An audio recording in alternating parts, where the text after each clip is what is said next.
Janelle needs some healing before I'd be willing to live next to her out on Coyote Pass. So if she builds, You know, I have talked to Cody about building. That was a long time ago. I asked him to buy me out last winter. He said he didn't have the money.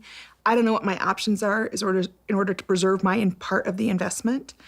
But if I have to build out there, I don't really want to live next to them. Janelle Brown was the stoic pillar of the family for 28 years. While others pursued dreams, acted parts, or relied on apologies, she labored. She appeared daily with a consistent paycheck, insurance, and a 401k. She was the economic force behind the back of a man who referred to himself as a visionary. Cody preferred to claim he was the dreamer, the man creating a legacy, but behind the scenes, it was Janelle's money, her credit, her collateral that made it happen. To the world, the Browns espoused unity, faith, and family. They assured us that it all went into one pot, that every sacrifice was for the good of all. But what if that wasn't the case? What if that pot wasn't really a pot, but a funnel? And what if that funnel tended to lead back to Cody and Robyn? For years, viewers were taken in by the myth. But now, with court documents, bank wires, and testimonies exposed, the truth is emerging. It's not just a family dispute. It's not just a failed marriage. It's a systematic betrayal decades in the making. And in Season 20, Episode 1, the long, simmering fight finally boils over. Not in the whispers, not in the family sit-downs, but in a courtroom, under oath, where Cody's largest lie comes to light. The family pot was meant to be sanctified. All the wives pitched in. All the bills got taken care of. Everyone got their turn. That is the myth, but the truth was otherwise. Janelle's steady income was the support of the family's finances. She signed mortgages when no one else could. She dipped into savings when the well went dry. She cashed out retirement funds to pay bills. Time and time again, her money held up the dream. And time again, she believed Cody when he assured her it was all for their future. But blind trust is perilous, for when the Vegas cul-de-sac houses sold for hundreds of thousands in profit, Janelle never received her equity. She believed it was going into Coyote Pass. She believed it was secure. But that money went into a company owned and operated by Cody and Robyn alone. And once they were there, the money still disappeared. To pay off debts, to buy cars, and ultimately to fund the down payment on Cody and Robyn's Flagstaff mansion. The fractures in the family narrative were no longer fractures, they were fissures, and when Janelle went and lived in an RV, thinking it was just a sacrifice for the dream, she did not know that the dream was already gone. When the case finally reached court, Cody figured he could charm his way out of it, just as he'd done for years within his family. He showed up in a suit shoulders back, attempting to embody the poise of a man who was in charge. But this wasn't a family gathering, and this wasn't TLC. This was a courtroom. And there, words weren't sufficient. Evidence rang louder. Janelle sat calmly, surrounded by her children and her lawyer. She didn't have to scream. Her evidence was in black and white. Bank statements, wire transfers, mortgage records. For years, Cody had asserted that all of it was one family. But the figures indicated otherwise. When Cody was sworn in and requested to expound on the family pot, he grinned and relied on the lines he'd practiced for years. We're one unit,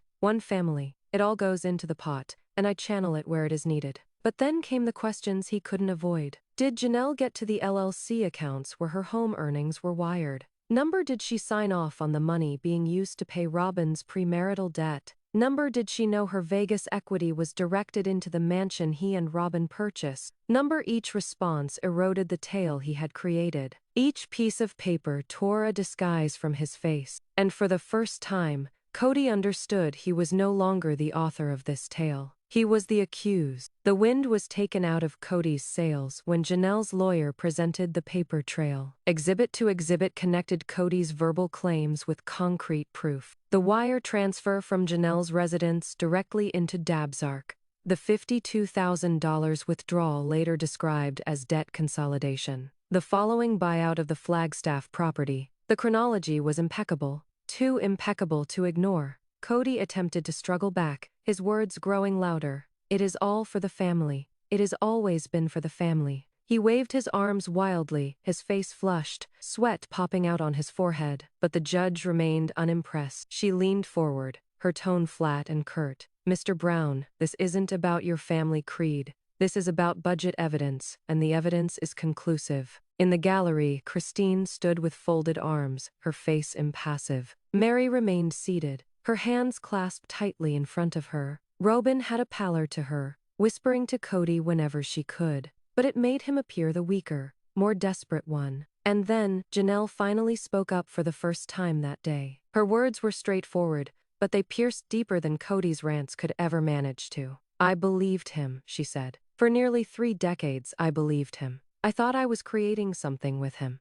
but I was creating something for him and for her. The room was silent. Even Cody was unable to find words to fill in the vacuum. Because in that one sentence, Janelle had pulled down the narrative he'd sold for decades. Cody's voice still echoed inside the courtroom, but this time it lacked power. His words, which were once commands within his family, now came across like excuses. He claimed it was for the family, for harmony, for God's plan. But the judge was not nodding, was not being swayed, was not buying. She leaned in, her voice firm and cutting. Mr. Brown, leadership is not what is on trial here. Honesty is. These are not contributions. These are money transactions. And this court perceives a trend of deception. Cody's face burned red, his jaw clenched. He glanced over at Robyn, who breathed frantically, but the whisper just made him seem smaller, as if he required someone else to hold him up. For years, he had talked like a man beyond reach, the king of a kingdom. But here, without titles and alibis, he seemed like another man who had taken more than he should.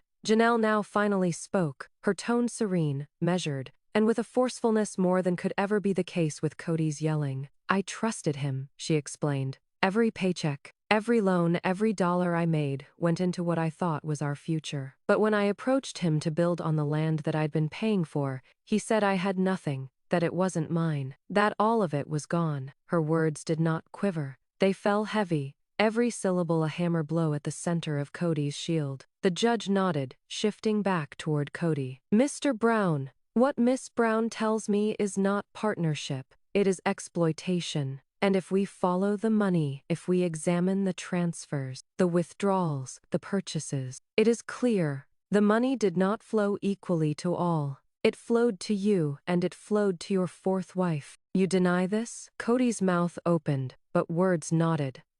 It was all for the family. The judge cut him off. You've said that, but saying it does not make it true. In the gallery, Christine leaned forward, eyes sharp, as if she had waited years to hear someone finally call him out. Meri sat frozen, caught between loyalty and recognition. Robyn's face was pale, her lips pressed tight, knowing the walls were closing in, and Janelle sat firm, her hands clasped, her gaze on the man she had once trusted. For the first time, she wasn't simply battling with him. The court was, the judge was, the evidence was, and Cody's well-rehearsed tale, the legend he'd peddled to his wives, his children, and his fans, was falling apart right there on the spot.